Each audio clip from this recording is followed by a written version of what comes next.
Tesla stock will drop down to $84 per share by the end of the year, an expert says. Even more, Volkswagen CEO says that Tesla is weakening currently and that building new factories all at once, 3 of them, when we include Shanghai expansion, is going to cost Tesla strength. All this in today's video.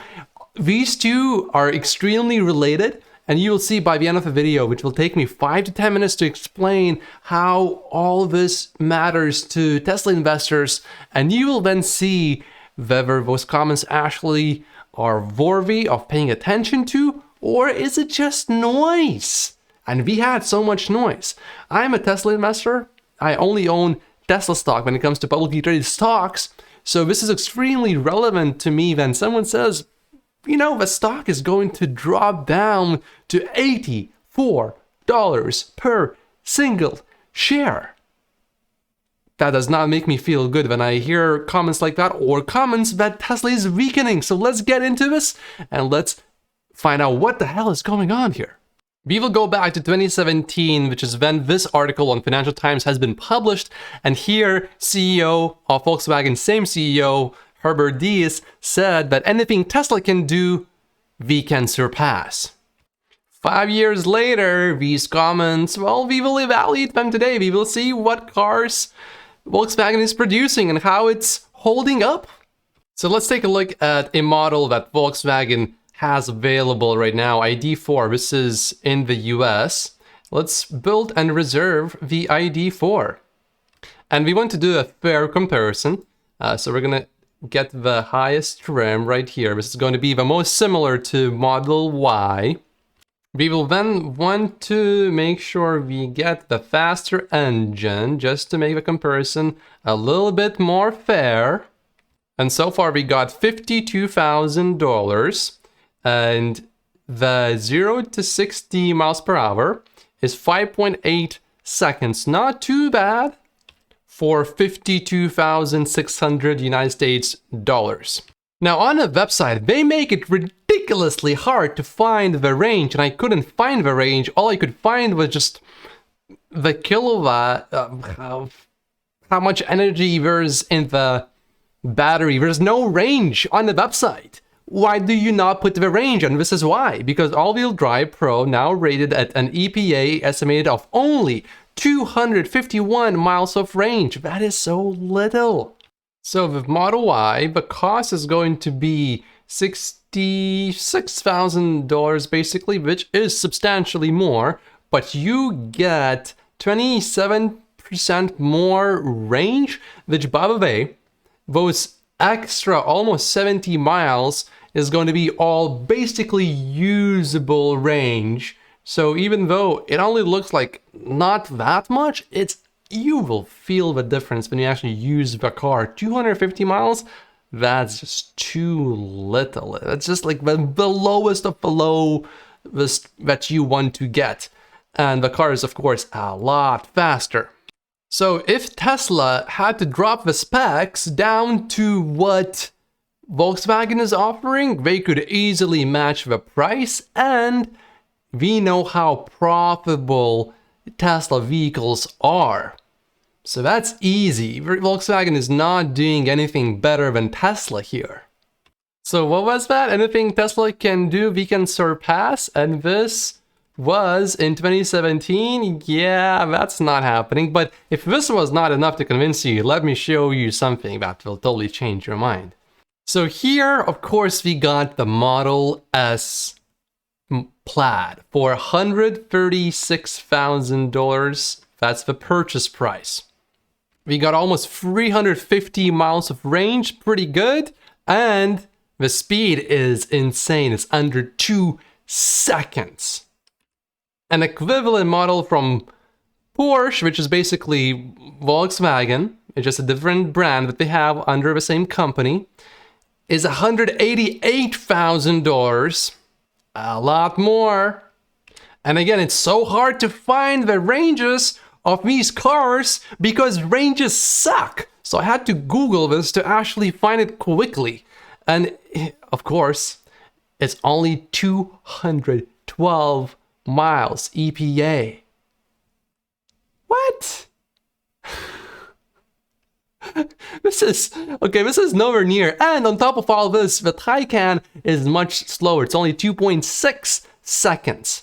Now, I understand there are options, there are things that you can get, that certain options in Taycan that people will want.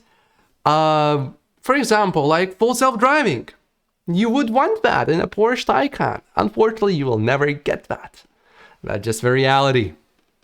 And this is from 2021, so maybe it's a little bit better. I found another one here, 225.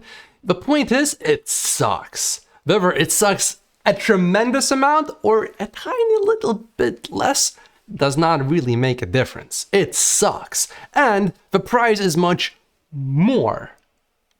So with Porsche, you are paying about 35% more for specs that are worse.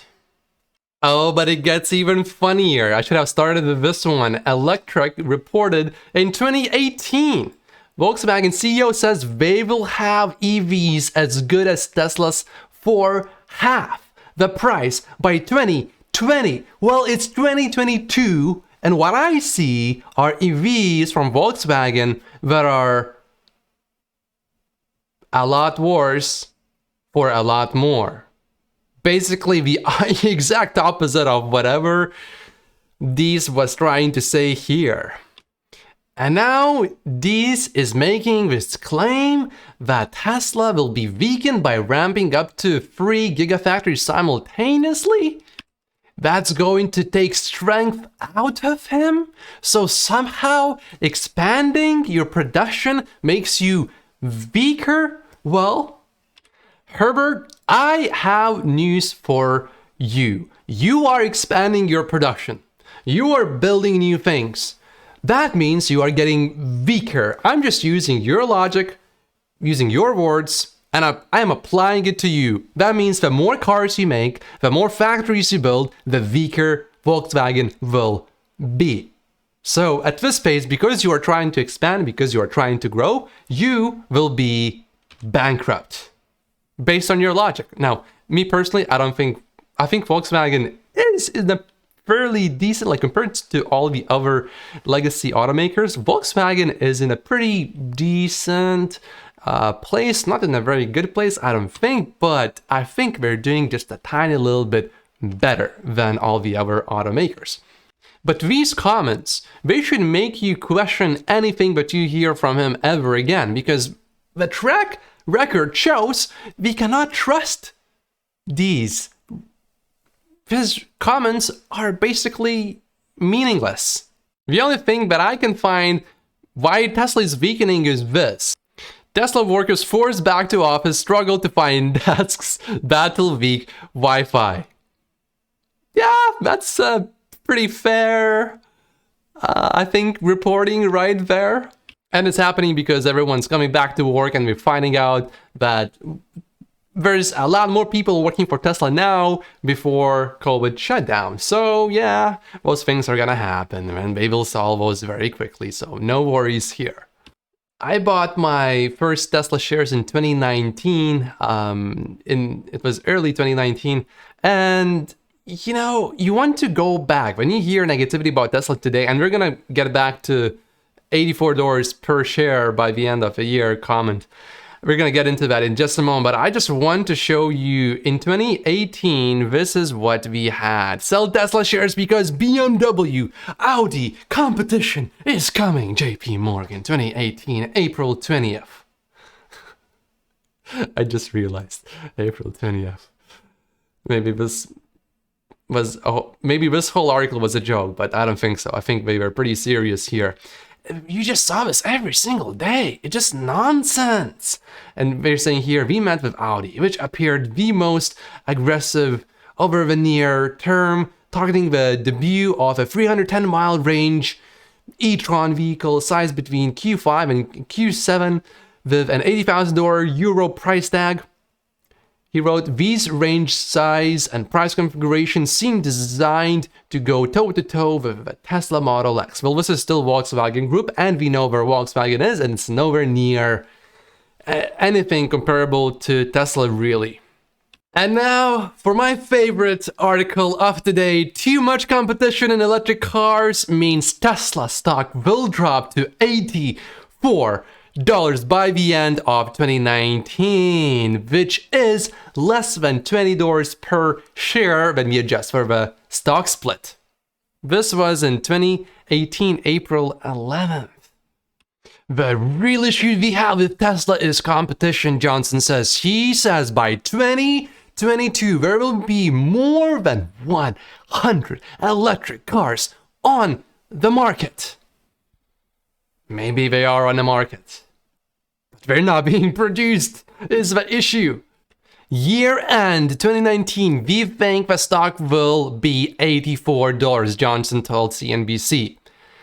Tesla was priced at more than $300 by the end of trading Wednesday. Now let's see, how much was Tesla stock worth by the end of 2019? So here we go, I just pulled up the chart of Tesla stock, and December 27th, $86 per share. That's after a 5-to-1 split. So he was pretty much dead on right with his estimate. Maybe he foreseen that the split was going to happen. Now, of course, it happened much later. But when we adjust for the split, the stock was actually worth $430-ish. So he was way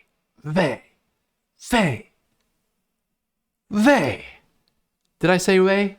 Way off. So this is like when you see negativity about Tesla, this is what you are dealing with.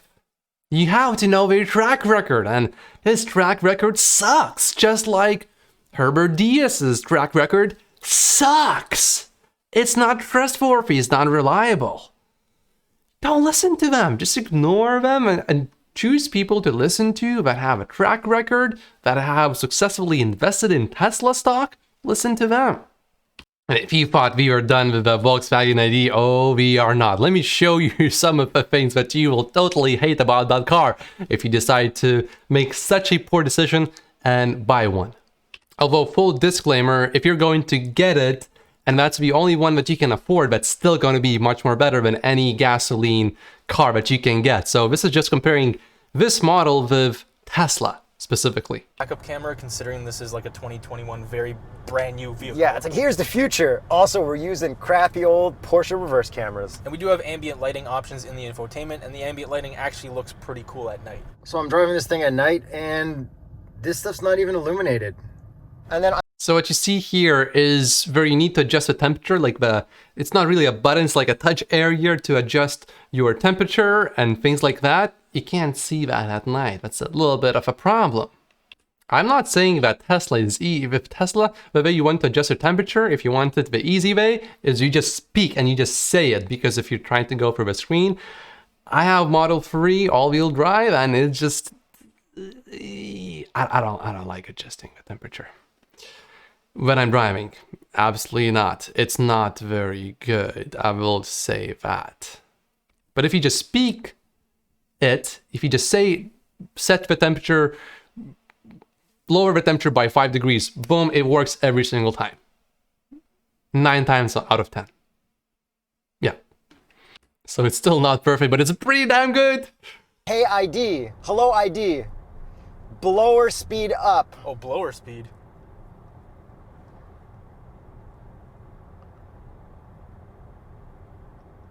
Sorry?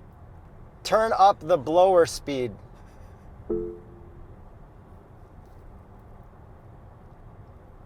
Okay.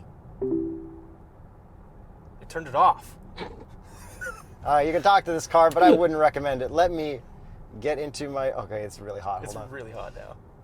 No, I have to turn it Turn it up. on, right here. On. No, that, oh, here. Aha. Somebody do a timer of how many seconds my eyes have been off the road. Is that good? No, because there's no, There, that's good. okay. Somebody actually analyze how long I wasn't looking at the road there. And with my help of turning the system on. We'll talk about that at the second half of the video. Sorry. Okay, from the back end, Okay, so you can speak to the Volkswagen, but like you heard, they would not recommend that you did that. Maybe in Germany it works. In English, it certainly does not. With Tesla, at least I have never had anything happen to me where I ask the car to do something and it just does a complete opposite. I had times where it just didn't do anything, but I just never had anything happen where I tell the car increase the fan speed and the car just turns off the AC completely. That just never happened. And if you move everything to touchscreens, you want to have very good audio commands. Otherwise, the touchscreen is just a horrible experience in general. If you need to go through the menus while you're driving, it's just not a nice experience to have. Button in these capacitive buttons down here, which are not very good as well. And other stuff with this infotainment, since we're still talking about that, but we're going to stop talking about it very shortly. You can't see the actual charging rate when you're charging. And I did try to charge this, not at an Electrify Canada network, but I'll get to that later. And it obviously errored out on me in the first 15 seconds of charging one charger. It errored out. just buy a Tesla. Yeah, exactly. So with this car, you get 2 or 3 years of free electric charging in Canada and the United States on the Electrify Canada and the Electrify America network. And let me just show you a map of what the Electrify Canada network looks like. So I hope you enjoy driving between Toronto and Montreal back and forth. Okay, charging is something that's very important. Probably you would have no problem charging at home. I hope so. But if you need a charger, yeah, that's one thing that I see over and over again. That basically any other model that is not a Tesla charging at a supercharger is a hassle, and also charging speeds are much lower. Sometimes the chargers don't even work, and if a charger doesn't even work, then how are you gonna go on a road trip? Like if you are going on maybe a vacation day off, you don't want to worry, and this makes you worry like a lot. So that's not a good look. Now every car has some idiotic engineering, and this is one of those right here. Another thing I just found out, so say you're reversing it in your driveway, you didn't put your seatbelt on, whatever. You're going back, it's fine, but say you want to lift your butt up to get a better look behind you, the car shuts off because it thinks you got out of the seat. And then another... Now there is one thing that I absolutely love about this car.